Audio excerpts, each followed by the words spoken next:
আমি জানি না, হয়তোবা আল্লাহ তাআলার অনেক বড় রহমত আছে আমার উপর।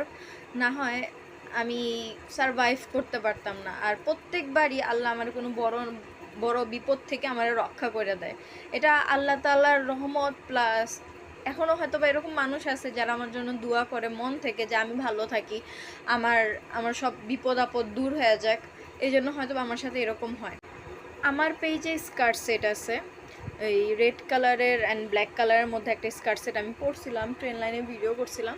তো জাস্ট বিকজ আমাকে পছন্দ করে না, আমাকে হেট করে, এই জন্য ওরা হচ্ছে আমার পেজে অর্ডার দেয়।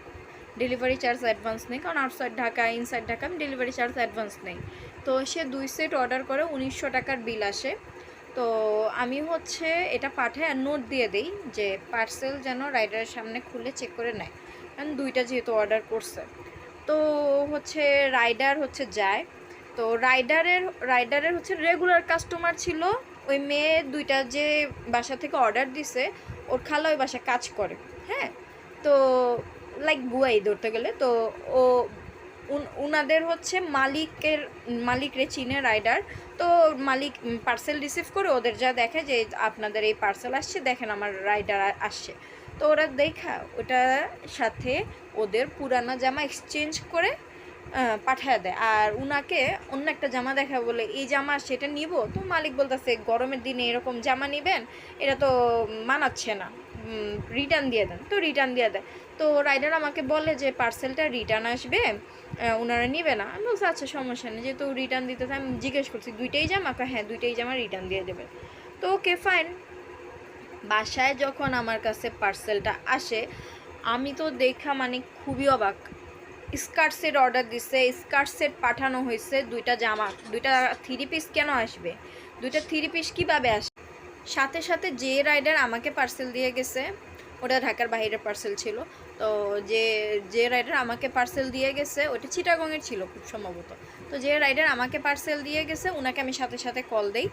তো উনি বলে যে আপু এটা তো আমি বলতে পারতেছি না, এটা আপনার সিলে আসছে, আপনি ওই রাইডারের সাথে কথা বলেন যিনি আপনার কাস্টমারকে ডেলিভারি দিয়েছেন। ওনাকে সাথে সাথে আমি ফোন দিলাম, আমি বললাম আপনার সামনে পার্সেল খুলছিল কিনা সেটা বলেন।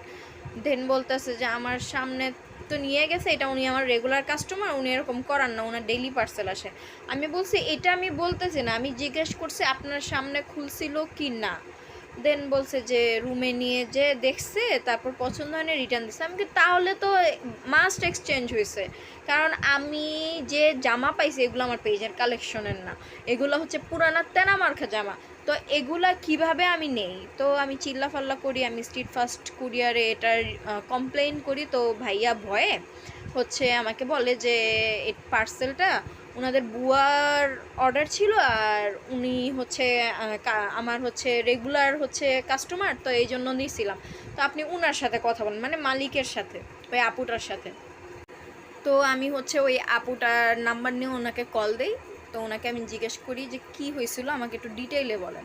তো উনি বলতেছে যে কেন চুরি হবে, খালা তো আমার সামনেই দেখাইলো আমাকে, এটা তো ওনারও পছন্দ না আমারও পছন্দ নেই। দেন বললো যে আচ্ছা রিটার্ন দিয়ে দিই। তো আমি বলছি যে আপু আপনাকে কি কোনো স্কার্ট দেখেছে? দেন বলতেছে না আমাকে তো কোনো স্কার্ট দেখে নেই, আমাকে হচ্ছে একটা জামা দেখাইছে। আমি বলছি আমি তো একটা জামা পাঠাই নেই, আমি দুইটা স্কার্ট সেট পাঠাইছি, তো ওইগুলো কিছু দেখায় নেই না। তো আমি বলতেছি যে আমি আপনাকে ছবি পাঠাচ্ছি, আপনি একটু চেক দেন। তো দুইটা ছবি পাঠাইছি। তো আপু বলতেছে আপু আমাকে একটা ব্লু কালারের জামাই দেখাচ্ছে, যেটা আপনি একটা দেখাচ্ছেন, এই জামাটা হচ্ছে আমাকে দেখা বলতেছে এটা আসছে কী করবো? তা আমি বললাম আচ্ছা তাহলে এটা তো এই গরমের মধ্যে পরতে পারবে না, এটা রিটার্ন দিয়ে দাও। আমি তো জানি একটা জামা, আর যে আরেকটা যেটার ছবি দেখেছেন সেটা দেখেই তো আমি পুরো শক। আমি বলি কেন কী হয়েছে? দেন বলছে এটা তো আমার জামা, আমি এই জামা আমি ইউজ করার পর আমি আমার বুয়াকে দিয়ে দিছিলাম, খালাকে দিয়ে দিছিলাম, এটা খালার জামা, তো এইটা আপনার কাছে কিভাবে যায়? এটা যেহেতু আপনার কাছে গেছে এর মানে হচ্ছে ওরা এটা 2 নাম্বার গিরি করছে। এর মাঝে অনেক ডিটেলস জানতে পারলাম যে ওনার যে বুয়া, ওনার বুয়াও হচ্ছে এক চুন্নি, ওনার বুয়াও হচ্ছে ওনার যে ইমিটেশনের যে গোল টাইপের যে গোল্ড প্লেটেড অর্নামেন্টস থাকে সেগুলার স্বর্ণ ভাই বা চুরি করছিল। তো ওনার বুয়াও চুন্নি, ওনার বুয়ার যে 2 ভাগ্নি আছে বাসায় বেড়াতে আসছিলো, তারা দুইটাও চুন্নি। তো তারা এরকমই, তাহলে এর আগের থেকে এদের অভ্যাস, মানে চুরির অভ্যাস ওদের। তো তো উনি বললো যে আমি আগামীকাল এটা দেখে আমি এটা সর্ট আউট করবো। আগামীকাল উনি ওনাদের ধরছে, ধরার পর আমার স্কার্ট বের হয়েছে, 2 স্কার্ট সেট বের হয়েছে। ওরা মাপ চাইছে, বলছে যে এর আগে ওর পেজ থেকে 3000 টাকার শাড়ি নিছিলাম একটা, ওটা ডিফেক্ট বের হয়েছে। আমি কই আমার পেজে জীবনও 3000 টাকা দামের কোনো শাড়ি ছিল না। আমার তো আজও পর্যন্ত মনে পড়ে না, না নতুন পেজে না পুরান পেজে। নতুন পেজে তো শুক্র শুক্র 8 দিন, আর পুরান পেজেও জীবনে 3000 টাকা দামের কোনো শাড়ি ছিল না। 2600 টাকার শাড়ি ছিল হায়েস্ট, আর হচ্ছে তোমার 2000 ছিল। তো 3000 টাকার শাড়ির প্রশ্নই আসে না। আর তার ডিফেক্ট হলে সে আমাকে কখনো আমাকে জানায় নেই কেন, আর সে সেটা রাইডারের সামনে দেখে চেক করে এটা রিটার্ন করে নেই কেন। তো আমি তো শিওর যে এ হচ্ছে আমারে দেখতে পারে না, এই তাই। তো এগুলা করে হচ্ছে আপু ওই পার্সেলটা পাঠায় দিল কুরিয়ারের মাধ্যমে। ওকে, ডেলিভারি চার্জ আর দিবে না। তো আমি ভাবলাম যে ভাই যা রে ভাই, দিতে হবে না, তোরা দে, আমার প্রোডাক্ট আমারে দে, আমার কয় টাকা লস হবে যাক, সমস্যা নেই। তো ওইটা ঢাকায় আসতে কয়দিন টাইম লাগছে। তো ওরে আমি মেসেজ দিছিলাম সুন্দর করে যে আমি এখন তোমার নামে কেস করবো, ইয়া করবো, যখন আর কি আমি ওই জামার হদিস পাচ্ছিলাম না তখন। তো ওই তো ভাবছে যে আপু পাঠায় দিছে, এখন আর কিছু হবে না বা সামথিং।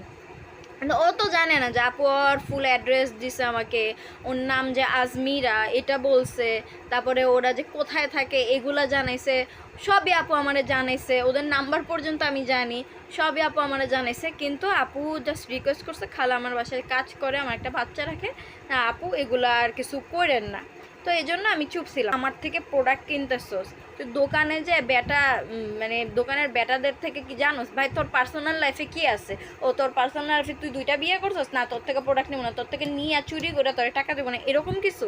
সো আমার সাথে কেন তোর ভালো লাগে না আমারে তুই নিবি না, এরকম 2 নাম্বারই করে আমার ক্ষতি করার কেন চেষ্টা করছিস? দেখ উপর একজন আছে, আমি যদি ওই আপুটা যদি আমার সাথে কোঅপারেট না করতো, আমি জীবনও হয়তো বা জীবনেও না, আমার টাইম লাগতো, আমি পুলিশ দিয়ে এটা আমার তদন্ত করতে। এর আগে আমার একবার একটা এক্সপিরিয়েন্স হয়েছিল কেরানীগঞ্জে, তো আমার টাইম লাগতো।